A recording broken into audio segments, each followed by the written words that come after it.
اختتامی سلسلے کی کڑی ہے، اور یہ ہمارے مشہور صوفی بزرگ شہباز قلندر کے بارے میں عرصے سے پروگرام ہو رہا ہے۔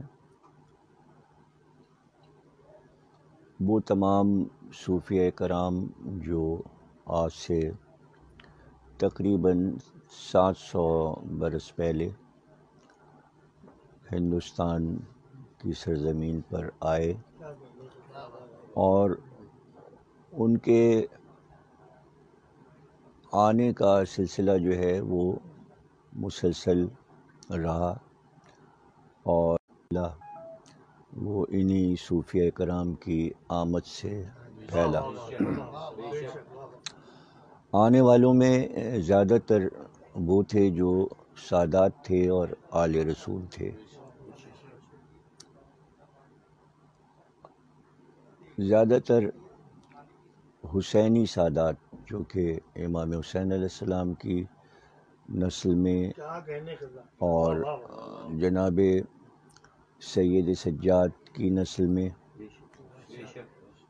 اور خاصی تعداد وہ ہے جو حسنی سادات حضرت امام حسن علیہ السلام کی نسل میں۔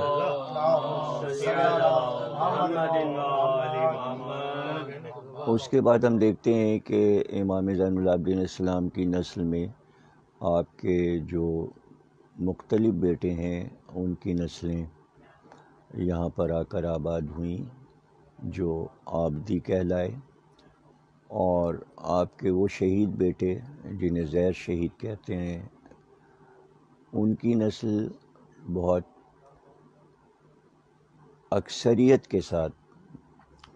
یہاں آئی، اور آنے کا سلسلہ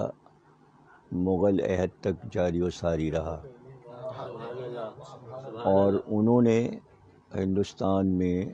مظفر نگر سادات بارہا میں 12 بستیاں بسائیں 12 اماموں کے نام پر، اور وہ حکومت میں بھی رہے، اور انہوں نے ہندوستان پر حکومت بھی کی زیدی سادات نے، اور بہت جید شخصیت کے مالک تھے جناب زید شہید، جن کی سمانحات کئی بار چھپ چکی ہے۔ اس کے علاوہ وہ سادات جو کہ امام صادق علیہ السلام اور امام موسی کاظم علیہ السلام کی نسل میں، اور اس کے بعد رضوی سادات اور نقوی سادات، یہ سلسلہ امام علی نقی علیہ السلام کے دور تک ہم دیکھتے ہیں، اور اس کے بعد تک جاری و ساری رہا۔ اگر ہم اندازہ کریں تو شہباز قلندر جس وقت یہاں پر ورود فرما رہے تھے اور وہ تبلیغی کام کر رہے تھے اور شدت کے ساتھ مسلمان کر رہے تھے یہاں کی آبادیوں کو، اسی وقت شاہ شمس تبریز بھی آئے تھے۔ ایک علاقے میں شاہ شمس تبریز تھے، اور دہلی میں یہی دور نظام الدین اولیاء کا ہے جو کہ نقوی سادات ہیں۔ شہباز قلندر چوتھے امام کی نسل میں ہیں، اور آپ کا ننیھال جو ہے وہ جعفری سادات میں ہے۔ وہی دور ہے کہ جب امروہے میں شاہ ولایت شرف الدین سیدوں کی ایک مشہور شخصیت 700 سال پہلے، اور جب ہم تاریخ کو دیکھتے ہیں تو دیکھتے ہیں کہ نجف میں اس وقت سب سے بڑے عالم علامہ حلی موجود ہیں، اور ہندوستان کے کونے کونے میں یہ صوفیہ پھیل گئے تھے، اور ان کی خانقاہیں موجود تھیں جہاں سے درس توحید دیا جا رہا تھا، درس نبوت دیا جا رہا تھا، درس امامت دیا جا رہا تھا، اور ان تمام صوفیہ کا زیادہ تر جو زور تھا وہ امام حسین السلام کی عزاداری پر تھا۔ شہباز قلندر کو بھی ظاہر ہے کہ بشارت ہوئی تھی، اور ان کی پیدائش کے بارے میں ان کے پیدا ہونے سے پہلے ان کے والد گرامی نے خواب دیکھا تھا امام حسین علیہ السلام کو، اور امام حسین علیہ السلام نے ایک سفید رنگ کا شہباز ان کے والد کو یہ کہہ کر دیا تھا کہ لو یہ ہم تمہیں ایک شہباز عطا کرتے ہیں۔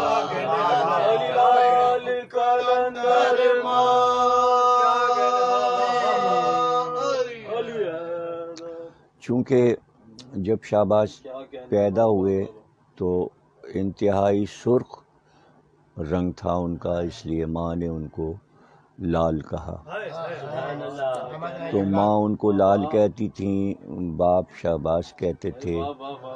اس لیے وہ شہباز قلندر کے نام سے مشہور ہے۔ لفظ قلندر ترکی زبان کا لفظ ہے، قلندر کے معنی آزاد کے ہیں، اور آزاد یعنی کہ جیسے کہ عربی میں ہم کہتے ہیں کہ حر، حر کے معنی آزاد، تو حر کا نام حر تھا، تو امام حسین السلام نے فرمایا تھا کہ حر تو یہاں بھی آزاد ہے اور وہاں تو جہنم سے آزاد ہو گیا، تو آخرت میں جہنم سے آزاد ہو گیا۔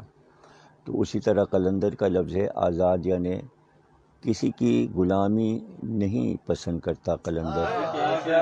بلکہ وہ اپنی تبلیغ اس طرح کرتا ہے کہ وہ کسی بھی دنیا کے بادشاہ اور حکومت سے متاثر نہیں ہوتا ہے۔ اب شہباز جس سرزمین پر سیون شریف میں تھے، وہاں اس دور کے تمام ہندو ان کی جو روحانیت تھی اسے دیکھ کر کھنچتے چلے آتے تھے۔ چونکہ شہباز حضرت امام زین العابدین علیہ السلام کی نسل میں تھے، اس وجہ سے ان کو جناب سید سجاد کی اسیری بہت یاد آتی تھی، اور وہ ان کی اسیری پر آنسو بہاتے تھے۔ اور یہ بھی روایت موجود ہے کتابوں میں کہ جناب سید سجاد کو جو طوق پہنایا گیا تھا، وہ طوق ان کے خاندان میں چلا آ رہا تھا، اور اس کا ایک ٹکڑا شہباز قلندر کی قبر پر آویزاں ہے، اور اس کے اوپر چاندی کا غلاف چڑھا ہوا ہے، لوگ اس کی بھی زیارت کرتے ہیں۔ اور میں نے اس کا ایک ٹکڑا کلیج بیگ کے کتب خانے میں ٹنڈو آغا میں جا کر دیکھا تھا اور اس کی زیارت کی تھی، اور اس پر ڈان اخبار میں انگریزی میں مضمون بھی آ چکا ہے۔ تو عاشور کے دن وہ اس طوق کو، بھاری طوق کو پہنتے تھے، اور اس کے بعد جب ماتمی جلوس نکلتا تھا تو گویا تصور میں وہ یہ دیکھ رہے ہوتے تھے کہ امام حسین السلام کے صاحبزادے نرغہ آدھا میں کس طرح اشقیاء کے حلقے میں چاروں طرف نیزے تھے اور ہتھکڑیاں بیڑیاں پہنے ہوئے کس طرح چل رہے تھے، تو وہ تصور کرتے تھے چوتھے امام کا، اور اس کے ساتھ ساتھ بچپن سے وہ یہ بھی عمل کر رہے تھے کہ کانٹے بچھا کر اس پر وہ چلتے تھے اور ماتم کرتے جاتے تھے اور روتے جاتے تھے، ان کے پیر لہو لہان ہو جاتے تھے۔ گویا محبت اہل بیت، محبت امام حسین السلام نے انہوں پوری زندگی گزاری۔ ابھی حال میں ان کا دیوان بھی شائع ہوا ہے، جس میں انہوں نے بہت شدت کے ساتھ ولایت علی اور مولا علی کی شان میں اشعار کہے ہیں، اور اس کا ترجمہ بھی اردو میں ہو گیا ہے۔ اگر وہ لوگ پڑھیں تو اندازہ ہوگا کہ وہ مولا علی کی محبت میں کتنے ڈوبے ہوئے تھے۔ بہرحال انہوں نے یہ کام کیا کہ آج پورا سندھ عمدہ چلا آتا ہے ان کے روضے پر۔ میں جب بھی گیا ہوں سیمن شریف میں شاہ ولایت کے مزار پہ، میں نے بے انتہا مجمع دیکھا ہے، اور جتنے بھی صحن ہیں وہ ہمیشہ میں نے بھرے ہوئے دیکھے ہیں۔ اس کے ساتھ ساتھ مزار کی جب نئی تعمیر ہو رہی تھی، اس وقت وہاں کے گدی نشین نے مجھے دعوت دی تھی اور مجھے بلایا تھا، اس لیے کہ سیمن شریف سے ہی جڑا ہوا ایک امام باڑہ بھی موجود ہے، جس میں جناب سکینہ کی شہادت کی مجلس بہت زور شور سے ہوتی ہے۔ وہ مجلس پڑھنے کے لیے میں گیا تھا، تو اس وقت میں اوپر بھی گیا تھا، گنبد تک گیا تھا، اور گدی نشین مجھے لے کر گئے تھے۔ میرے ساتھ کراچی کے بہت سے افراد تھے۔ اس وقت صحن تعمیر ہو رہے تھے، گنبد نیا تعمیر ہو رہا تھا، اور ذوالفقار علی بھٹو کے دور میں ایران کے بادشاہ نے سونے کا دروازہ بنوا کر ایران حکومت کی طرف سے شہباز قلندر کے روضے کو پیش کیا تھا، اور ذوالفقار علی بھٹو جو کہ وزیر اعظم تھے، انہوں نے اپنے ہاتھ سے اس دروازے کو نصب کیا تھا۔ سندھ کے جتنے بھی حکمراں گزرے ہیں وہ سب شہباز قلندر کے روضے پر جاتے ہیں اور ان سے بہت زیادہ عقیدت رکھتے ہیں، اور ہم یہ دیکھتے ہیں کہ سندھ کی آبادی امٹ کر ان کے عرس میں شعبان کے مہینے میں 2 دن کے لیے رات و دن کا مجمع ہوتا ہے، چاروں طرف خیام لگے ہوتے ہیں۔ میں عرس میں بھی گیا ہوں اور میں نے وہ مجمع دیکھا ہے۔ ایک طرف وہ کہ جو ان کے قبر کے گرد مجمع ہوتا ہے، اور دوسری طرف ہم یہ دیکھتے ہیں کہ بے انتہا ماتم ہوتا ہے اور سینہ زنی ہوتی ہے، ماتمی انجمنیں جاتی ہیں، اور سب سے بڑی حیرت یہ بھی ہوتی ہے ہم کو کہ سندھ تو ان کا عقیدت مند ہے اور سندھی ان کے مزار پہ شدت کے ساتھ جاتے ہیں، لیکن ان کے عرس پر پنجاب سے جو بسیں بھر بھر کے آتی ہیں، تو جتنی عقیدت سندھ میں ہے اتنی ہی عقیدت ہم دیکھتے ہیں کہ شہباز قلندر کے لیے پنجاب میں بھی ہے۔ اب رہ گیا ہمارا کراچی کہ جو کہ مہاجرین کی آبادی ہے، جو ہندوستان سے آئے ہیں اور جن کی عزاداری سب صوبوں سے الگ ہے، جو ہندوستان سے میراث میں عزاداری لے کر آئے، لیکن میں ان ماتمیوں کو بھی دیکھتا ہوں کہ وہ بھی شہباز قلندر کے روضے پر جاتے ہیں، اور یہاں کی ماتمی انجمنیں بھی جا کے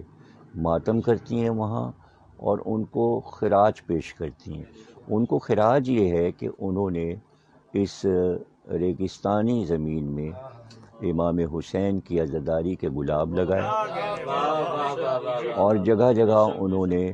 محبت اہل بیت کے پھول کھلا دیے۔